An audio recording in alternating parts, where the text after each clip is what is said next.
Moitas grazas. Vai ser complexo, non? Creo que teño que reducir a media hora, non? Sí, sí. Sobre todo porque xa se tocaron moitas cuestións que vou a intentar pasar por riba. Primeiro, agradecer á Sociedade Galega de Pastos que contase conmigo un pouco para que trouxera este tema precisamente, non? Porque creo que volvemos a ter a necesidade de facer a reflexión de que facer. En este caso, agradecer especialmente a Eloi, a Víctor e a Eloi, con quenes compartimos moitas destas reflexións na xestión precisamente, neste caso en Lugo, pero moitas das cuestións que traigo aquí son precisamente desas conversas que tivemos. Eu me considero unha cousa de amalgama, non son experto en nada, bebín de moitas fontes, igual que, aínda que son valdeorrés, me considero valdeorrés, fillo da emigración que naceu en París, despois estuvo no rural e despois pasou traballo ahora en Lugo, pero sí que esa situación de amalgama, empecé a traballar nun espazo natural, no invernadeiro, pasei por traballar na industria forestal, despois estive tamén traballando en caza e pesca, no servicio de montes, despois en incendios, e máis o paso pola oficina agraria, fixo que tivera distintas visións, non? E cando realmente pasas por distintos sitios, descobres que non hai unha única ollada, que hai moitas olladas, non? Entón, o territorio poliédrico e o mellor é que nos sumemos para construir en conxunto, non? E que precisamente esa ollada diversa é a que, polo menos, tenta de buscar algún camiño, non? Esta é a foto da saída do PMA. O PMA é o posto de mando avanzado que tivemos en Soldón, no lume no GIF, no gran incendio forestal de Larouco, que se converteu no incendio máis grande de España. A madrugada do 18-19 de agosto tiña esa percepción, non? O lume quedaba atrás, quedan os camiños hacia adiante, como construímos, non? Como facer, non? Permitídeme que faga un agradecemento a todas as persoas que traballamos, ben seña do dispositivo, ben seña voluntarias nos lumes do verán do 25, que foi un verán especialmente complexo. Quero tamén traer a colación de que realmente hai situacións complexas. O 16 de agosto, o compañeiro Alberto Tejada, que conducía unha motobomba, detrás miña volcou. Tivemos que evacualo, foi situacións que realmente quero traer aquí tamén a parte humana desa situación de que xa non estamos nun xogo. Hai cuestións que avanzan. Seguramente tedes o relato de Iago Nogueira, de Oimbra, os compañeiros de Castromaior, que se queimaron en Barreiros. Xa a situación empeza a sair dese confort, esa situación que tiñamos establecida. E tamén quero citar a Saramago, que decía que as verdades hai que repetilas moitas veces para que non veñan, pobres delas, a caer no esquecemento. Levamos moito tempo dicindo moitas destas cuestións. Vou a tentar de simplificar estas 5 cuestións que quería traervos hoxe aquí. O primeiro, un pouco, neses antecedentes que vou a pasar moi por riba, porque xa con anterioridade se comentaron, os incendios non son unha foto fixa, hai que rascar por detrás. Aquí tedes o complexo dos incendios que tivemos este verán. Decirvos que os compañeiros dos GRAF cataláns que nos asesoraban este verán establecían que o potencial que tiñan este lume, sobre todo de Oimbra, tiña un 43% de probabilidade de chegar a Ourense. E non chegou a Ourense porque realmente os lumes de Portugal, co vento sur, baixaron varios grados a insolación que tivemos. Entón, esta situación, non solamente tivemos un gran incendio forestal, tivemos simultaneamente varios que estaban interrelacionando entre eles, e non solamente os tiñamos aquí, os tiñamos compañeros de Castilla e León, os tiñan en Portugal. Entón, este é unha situación de novos escenarios moi complexos, é que, permitideme, non son adivino, pero non van a ser aillados. Veñen para quedarse, vale? Entón, a primeira reflexión, conciencia situacional, que temos que ter. Isto non é algo aillado, non é algo que solamente pasara a Ourense. Imaginadevos esta situación que tivemos en Ourense trasladada a Pontevedra. Vale?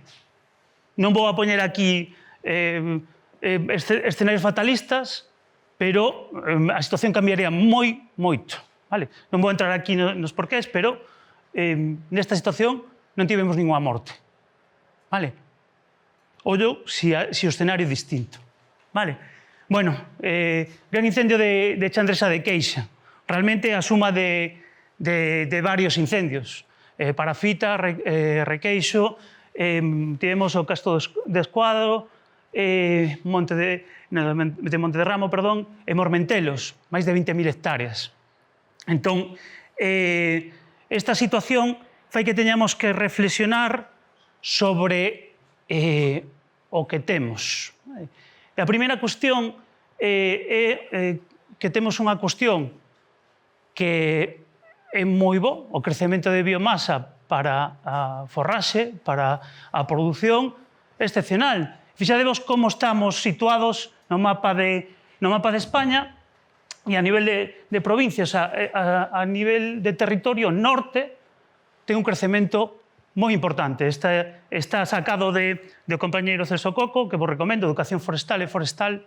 Neste caso, vemos que na media dos últimos 10 anos, tanto Galicia como País Vasco crecen moito, son os que máis crecen. A media é entre 4 e 5 toneladas por hectárea, con picos que chegan aos 50 toneladas hectárea e ano. Cando a nivel de incendios se nos empeza a complicar cando temos 50 toneladas hectárea. Vale? Entón, fixadevos que hai momentos nos que nun só ano temos esa cantidade de biomasa, se traducimos en incendios, combustible. Vale? Entón, fixadevos que ademais estamos nas provincias que vedes que máis media de produción temos. Vale? Entón, por lo tanto, pode ser unha oportunidade para a produción, pero, por outra parte, nos xenera unha situación que vai a ter tamén consecuencias. Bueno, factores de desequilibrio, vou a saltalo porque xa comentaron con anterioridade, esas dúas cuestións que entran no desequilibrio, xa os citou Juan con anterioridade, que na atmósfera temos unha situación máis extrema e na superficie elementos que entran dentro do territorio e da parte social que fan que teñamos máis biomasa, máis combustible e, por lo tanto, se superpoñan os procesos. Pero quero tamén traer aquí unha reflexión. Ollo, o 95% dos rexistros de incendios forestais teñen un comezo non de causas naturais, sino correspondente á actividade humana. Vale? E especialmente nós temos 2/3 vinculados á intencionalidade. Vale? Entón, isto tamén nos ten que facer reflexionar en que hai varias formas de atallar as cuestións. E o veremos agora. A radiografía da pegada de lume xa comentou antes, vou saltarma, pero si me vou a parar aquí no tema social. Vale? O conxunto da poboación temos unha poboación rural que entre o 20 e o 25%. Daquela poboación agraria está entre o 6 e o 8%. Vale? Como decía antes Edelmiro, nos anos 70 tiñamos o 70% da poboación vinculada á actividade agraria. Entón, con anterioridade podía ser palanca de cambio a poboación agraria. Ahora, esa situación non pode ser. Co cal, a resposta non pode sair da poboación, solamente da poboación agraria, sino que temos que implicar ao conxunto da poboación. E iso é unha parte moi importante que ten consecuencias en como se teñen que afrontar as medidas. Vale? E tamén outra cuestión, o rural non é perfecto. Vale? Esa parte que vos deixo simplemente este é o documental Santoalla, 2016, que despois daría tamén lugar á película das bestas, pero que fai reflexión dos conflitos que temos no territorio, os conflitos sociais. Vale? neste caso Santoalla, pobo situado en Petín, conflicto precisamente polo monte que leva desde a situación de a parella de holandeses que atopa idílicamente o lugar para vivir e Martin acaba morto. Vale? Bueno, se non o coñecedes, vos recomendo este documental para reflexionar precisamente sobre estas historias. Volvo a citar un pouco as recomendacións do Parlamento que comentou Edelmiro, e non somente iso, sino tamén o grupo de expertos que apoiamos esta comisión, nas cales había 40 medidas preventivas. Eu participei neste grupo e volvo a coincidir co que di Edelmiro. O sea, está escrito o que hai que facer ou as recomendacións. A aplicación disto, bueno, pois deixa moito que desexar. Fixadevos que eu participei na vaga de lumes do 2006, en distintas vagas que tivemos posteriormente, tamén nos incendios que tivemos en 2022, en xullo, producidos por Raio, a maioría deles, neste caso de Caurel. De esa situación tivemos unha serie de análisis e quero destacar que ameazas descubrimos naquele momento. Pois temos situacións climáticas máis extremas, o abandono rural, o combustible da continuidade e, sobre todo, destacamos que aí temos novos escenarios de incendios forestais. Vale? Esta situación tamén se ven ampliando a unha cuestión da Unión Europea. Empeza a ver que tamén temos que ter unha estrategia porque se acentúa a situación, a problemática dos incendios forestais en toda a Unión Europea. E as respostas son as claves de paisaxes máis resilientes e xestión activa. Vale? Volvemos a empregar palabresas que xa se estaban citando con anterioridade.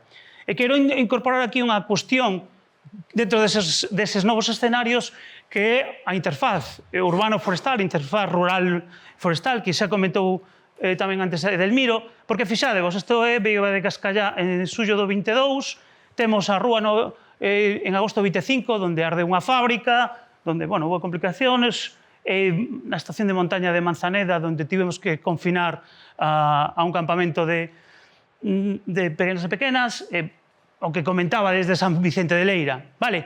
Estamos dando saltos de escalón. Temos unha situación onde antes nos ardían casas illadas, empezan a arder máis que casas illadas e nos arden aldeas enteiras. Vale?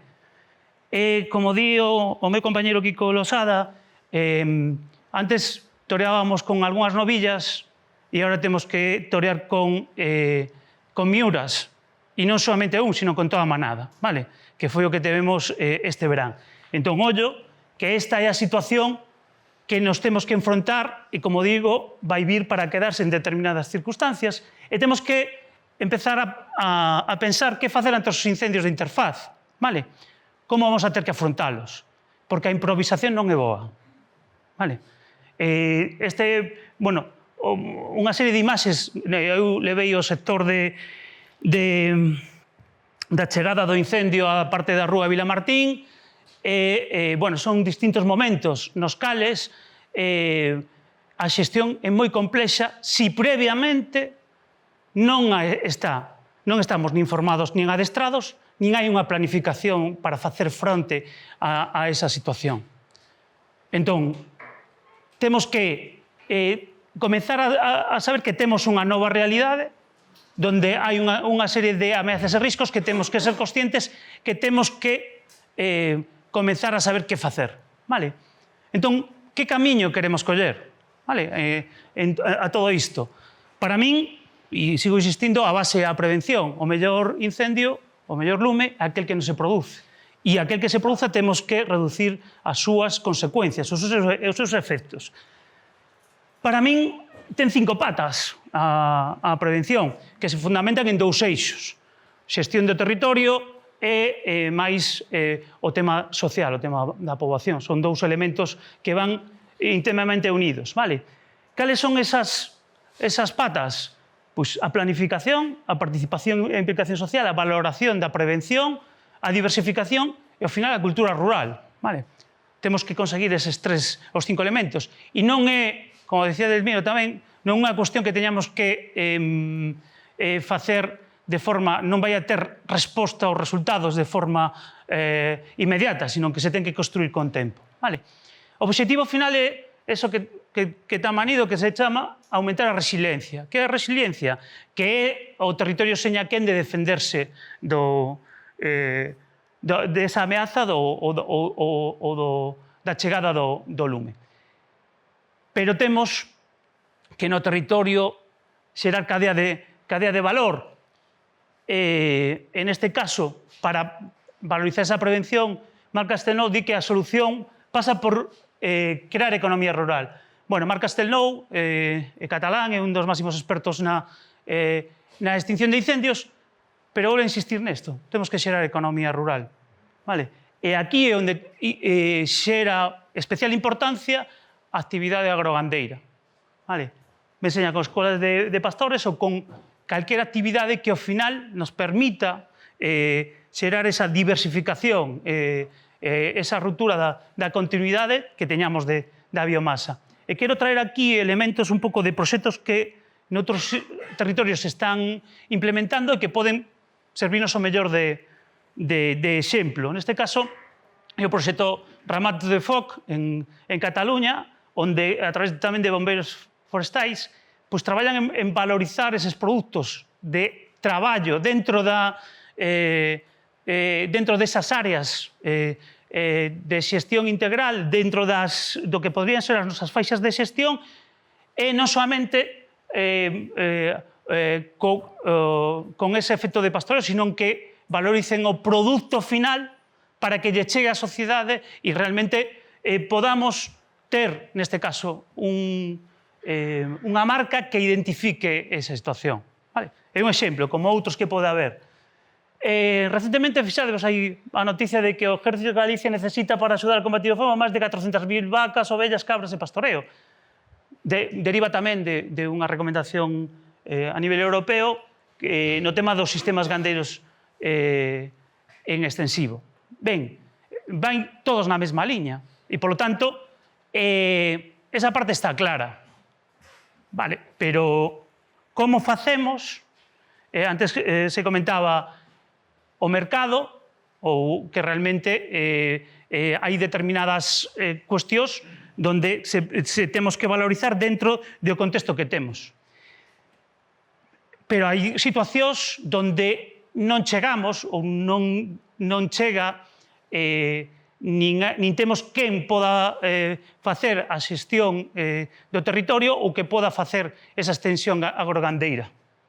Entón, eu levo tempo dicindo que ao mellor necesitamos un sistema público de pastoreo.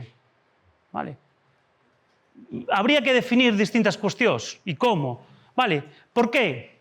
Porque se esperamos a que realmente existan as persoas, ou exista a oportunidade, ou exista o mercado, non chegamos a resolver o problema. Vale? Entón, a veces hai que impulsalo. E traigo aquí unha imaxen que é do patrimonio forestal dos anos 60, en Lama Blanca, onde realmente se facía traballo, neste caso, vinculado ao pastoreo e ao pastizal. Vale? Entón, o mellor temos que retomar certas cuestións e o deixo aí. Vale? Podíamos falar máis e o mellor despois incluso no debate. E tamén hai outra cuestión moi importante, e aquí enlazo co aspecto social. Nunha das cuestións que tiña lanzado fai anos, unha das comunicacións decía apagar os lumes falando coa xente. Vale? Porque entendo que realmente unha das partes importantes é ese diálogo social, vale? Que se comentaba antes Alberto, e que Enrique precisamente na primeira da xornada das charlas nos comentaba. Eu creo que é unha das cuestións fundamentais.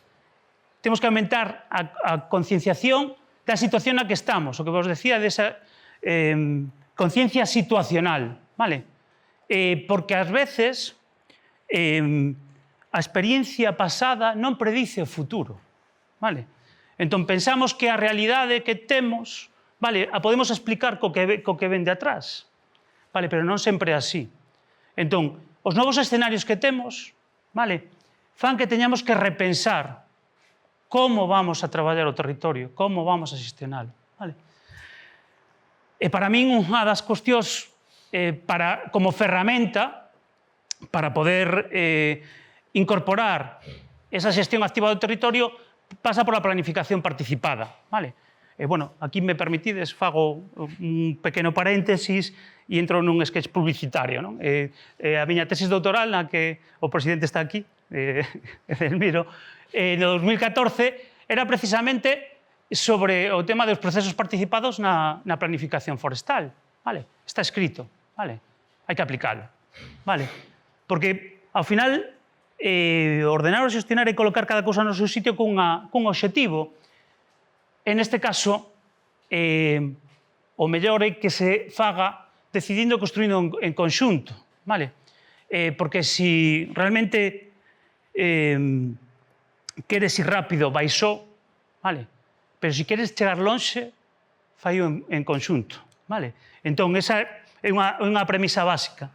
Hai exemplos de participación pública que quería traer aquí, como os grupos de expertos, os procesos participados. Aquí, Juan, podríamos falar un ratiño precisamente de esa lei de loita integral que sigue no caixón, ou lle están dando unha volta, pero non no sentido que inicialmente estaba. Ou vos traigo aquí este proxecto Batefogo, que foi un plan preventivo participado do Concello de Manzaneda do 2016, ou, neste caso, o proxecto aquí está da Fundación Juana de Vega, como é o proxecto Capriv, Comunidades activas e paisaxes resilientes ante os incendios forestais, como é o camiño comuneiro, neste caso no Macizo Central. Son exemplos que tedes aí, que podedes buscar e que poden dar exemplo de que hai cuestións reais e que se poden poñer en marcha.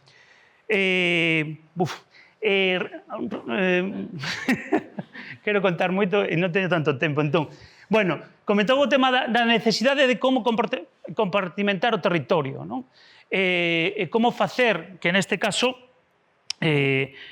podamos ter elementos que nos permitan, por unha parte, non ter continuidade de vegetación e, por outra parte, aos servicios de extinción ter oportunidade para poder traballar. Simplemente, isto xa ven da lei do 3/2007, e que sigue vixente e que realmente se lle teñen dado moitas voltas, porque esta lei realmente sufriu unha variación do 80% do seu articulado, pero ao final se veu a dar a mesma situación, que temos nas redes de xestión de biomasa tres grandes grupos: redes primarias, secundarias e terciarias. Primarias son as de grandes infraestructuras, secundarias as de protección das faixas dos núcleos e das infraestructuras, e redes terciarias as que están vinculadas ao monte. A isto temos ligado o tema das distancias das novas repoboacións, que inclúe a lei de montes. Non vou a pararme nesta cuestión, vos queda, e senón o tedes aí tamén para despois se vos pasan estas presentacións. Volvo aquí a unha cuestión importante. Está planificado, incluso é necesario que o divulgamos. Esta é unha imaxe de como eran as faixas en San Vicente de Leira. A cuestión é que o problema é executar esas 60.000 ou máis de 60.000 hectáreas de faixas secundarias. Aquí tedes, se alguén quere ver as faixas secundarias das súas aldeas, aquí tedes o xestor, o visor de faixas Xesbío. En este caso, a cuestión importante é que realmente, aínda que se fixo un traballo importante en San Vicente de Leira, non chegou para que fora suficiente a protección ao pobo. En moitos casos non estaba complementada esa xestión de biomasa e despois, en moitos casos, eses 50 metros que teñen estas faixas en determinados lugares non chegan. Que temos que revisalo. Insistir no tema das áreas de xestión estratégica vinculadas ao tema agrogandeiro, non me vou a parar agora, indicar ou incidir en que temos que vertebrar o rural desde dous eixos, tanto o territorio como a nivel social. E vou a pasar, se me permitides, aínda que me pase 2 minutiños, a última parte das medidas de autoprotección. Sobre todo polo tema de que hai cuestións de que, aínda que realmente teñamos a planificación, teñamos a xestión, eses eventos donde saltan de incendios forestais a emerxencias, temos que ter en conta que tamén temos, cada un de nós, que preparar a situación na que estamos e prepararnos ante a situación que chegue ese incendio forestal. Porque en calquer momento, este nun sitio ou este noutro, mellor teño que ter estes elementos moi en conta, vale? Entón, hai 4 patas tamén importantes no tema da autoprotección, esa xestión do entorno, o tema do que teño no meu xardín ou nos peches, preparar a vivenda e as infraestructuras, e a cuarta pata é ese plan de evacuación ou de alerta para saber se teño que confinarme, que quedarme na miña vivenda ou na miña aldea, e se me teño que confinar onde, e se teño que evacuar ou teño que sair, que ruta de escape, que saída é segura. Vale? Entón, esas cuestións son moi importantes e temos que traballalas en conxunto. Temos que traballalas tanto individualmente como colectivamente. E aí, un pouco, tamén é moi importante que esta situación de ese traballo de como ten que ser a planificación da situación da chegada dun incendio forestal a unha vivenda ou a unha aldea, é moi importante o traballo dos concellos no feito de esa planificación de protección civil, vale? E que teñamos moi claro que non somente chega con planificalo, sino que temos que saber que facer. En este caso, por lo tanto, temos que ter información, como decía, temos que estar mínimamente formados e adestrados para poder facelo. Vale? Nos edificios, xa desde tempo sabemos que hai unha sinalización para saber cal é a nosa saída en caso de incendios e facemos os simulacros para no caso de que chegue un incendio. Pois o mesmo temos que reproducilo, neste caso, para as nosas vivendas e as nosas aldeas. Resumidamente, como pode chegar o lume ás vivendas, ás infraestructuras? Pois, basicamente, por fume e convención, pola chaída de faíscas e pavesas, pola radiación térmica ou pola conducción térmica, vale? Isto que significa? Que temos que, se esas son as formas que pode chegar a afectar ese incendio forestal a vivenda ou a infraestructura, temos que evitar a entrada de fume, evitar a entrada de pavesa, reducir o efecto da radiación e evitar o impacto da condución. Vale? Brevemente, bueno, pois, pechar portas e ventanas, eliminar as aberturas en fachadas e teitos, en determinados sitios poñer mallas metálicas nos orificios de ventilación, evitar zonas que podan ser inflamables pegados ás vivendas, como os porches, arranxar os teitos. Gran parte das vivendas que tivemos, neste caso, afectadas este ano, non arderon no momento que chegou o lume. Moitas delas arderon 12 horas despois. Vale? Por isto. Entrou, quedou latente e despois foi cando estas situacións, non?